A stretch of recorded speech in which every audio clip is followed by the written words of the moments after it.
وقتی به این نقاشی نگاه میکنیم معمولا انتظار داریم چیزی زیبا، آرامش بخش یا شاید الهام بخش ببینیم، اما همیشه هم اینطور نیست.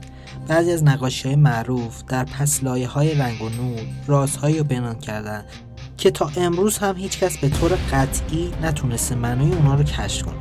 رازهایی که برخی از اونها نشانه‌هایی از یک پیام مخفی میدن و برخی دیگر اونها رو صرفاً تصادف یا توهم ذهنی میدونن.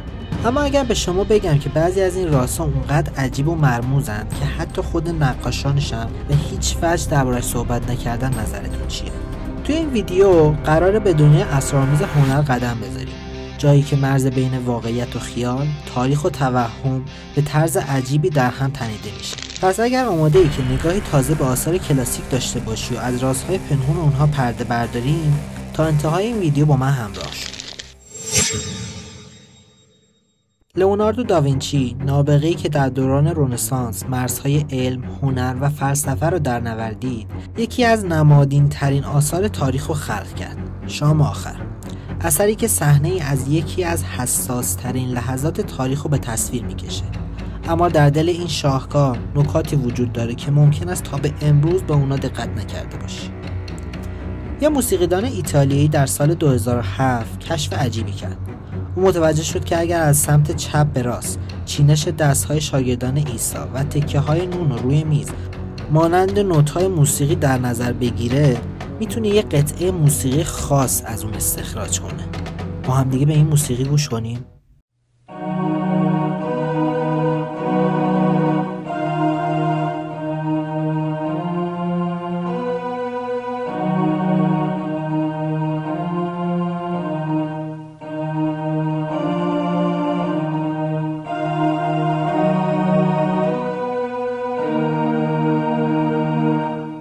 این اولین بار نیست که داوینچی از روش‌های غیر معمول برای رمزگذاری پیام‌هاش استفاده می‌کنه. اما سوال اینجاست: آیا این واقعا یه پیام مخفی از اون بوده یا فقط یه تصادف هنری؟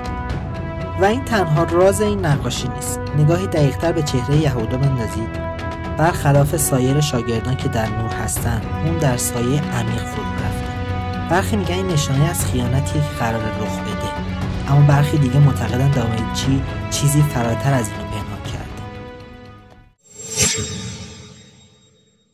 شاید یکی از ترسناکترین نقاشی‌های تاریخ اثر جیغ از ادوارد مونک باشه. تصویری از وحشت خالص، تزلزل روانی و اضطرابی که از درون میجوشه. اما پشت این چهره وحشت زده داستانی نهفته که کمتر کسی به اون توجه کرده.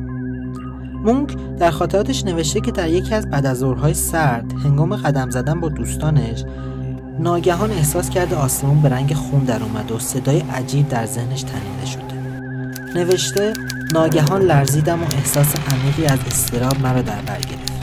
شنیدم که جیغی بی پایان از دل طبیعت برخاست. اما نکته عجیب اینجاست: در سال 2003 دانشمندان کشف کردند که در همان دوره‌ای که مونک این تجربه رو داشته، فوران عظیمی از آتشفشان رخ داده.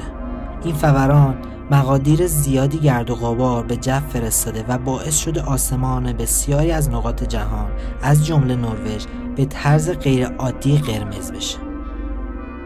آیا ممکنه این نقاشی تنها یک تصور ذهنی نباشه، بلکه یک بازتاب واقعی از تغییری عجیب در طبیعت باشه؟ تا اینجا رازهای پنهان نقاشی‌های داوینچی و مونک رو بررسی کردیم، ولی هنوز نقاشی مرموزتری باقی مونده. راستی تا اینجا نظر در مورد این ویدیو چیه؟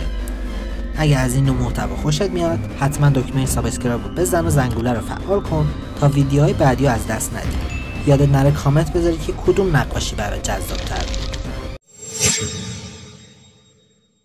نقاشی پورتری آرنولفینی اثر یان وان آیک شاید در نگاه اول فقط یه پورتری معمولی از یک زوج ثروتمند باشه، اما اگه کمی دقیق‌تر نگاه کنید چیزهایی می‌بینید که معنای این نقاشی رو کاملا تغییر میدن.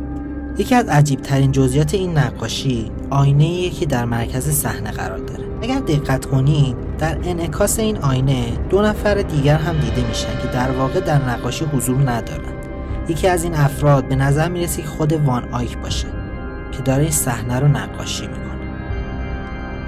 ولی راز بزرگتر اینجاست. اگر دقیق‌تر به امضای روی دیوار بالای آینه نگاه کنید متوجه میشید که وان آیک یه جمله بسیار عجیب نوشته. یان وان آیک اینجا بود. انگار که اون نه تنها این نقاشی رو کشیده بلکه میخواسته به شکلی پنهان حضور خودش رو درون اون ثبت کنه. اینها فقط چند مورد از رازهای عجیب بودن که در نقاشی کلاسیک پنهان شدن.